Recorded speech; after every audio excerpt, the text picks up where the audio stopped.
উচ্চ বিদ্যালয় 2025 সালে এসএসসি পরীক্ষার্থীদের বিদায় অনুষ্ঠানে উপস্থিত আছেন ছাত্র বিদ্যালয়ের সম্মানিত প্রধান শিক্ষক জনাব ওহাব স্যার।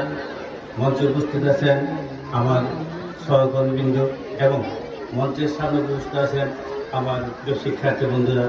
সবাইকে সালাম, আসসালামু আলাইকুম।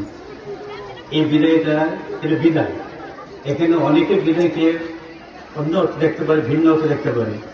আমার এক শিক্ষার্থী বিদায় শিক্ষার্থী খুব আবেগ আবদ্ধ হয়েছে এই বিদায় আলোচনায় গিয়ে। এই বিদায়টা একটা যোগ্যতার বিদায়। এইখানে যে বিদায় নিতেছে তোমরা বিদায় নেওয়ার যোগ্যতা অর্জন করছো, এই কারণে বিদায় নিতেছো।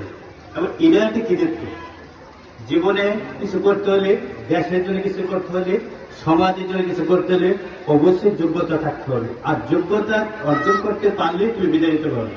এখানে তুমি এসএসসি পরীক্ষা দেবে, এসএসসি পরীক্ষা দেওয়ার যোগ্যতা অর্জন করতে পারছো বিদায় তুমি বিদায় দিতেছো।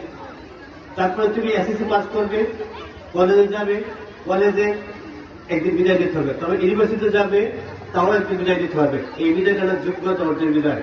যারা বিদায় নিতেছো তাদেরকে আমি ধন্যবাদ দিই যে তোমরা তোমাদের যোগ্যতা অর্জন করতে পারছো। যাই হোক, আমি প্রথমে ধন্যবাদ দিই আমার হেড স্যারকে। স্যার আমাদেরকে বিভিন্ন বিষয়ে পরামর্শ দিচ্ছেন এবং সুন্দর একটা পরিবেশ সৃষ্টি করে বিদায় অনুষ্ঠানটা অনুষ্ঠিত করতে যাচ্ছি।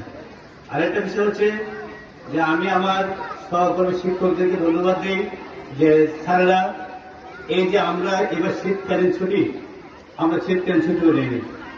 এই শীতকালীন ছুটিতে আমরা ক্লাস করছি, কারণ যে তোমাদের জন্য, যে তোমাদের সংক্ষিপ্ত সময়, তোমাদের সর্বশেষে আমি আমার শিক্ষার্থীদেরকে বলবো যে তোমরা পরীক্ষা হলে পরীক্ষা বিধি মেনে চলবা।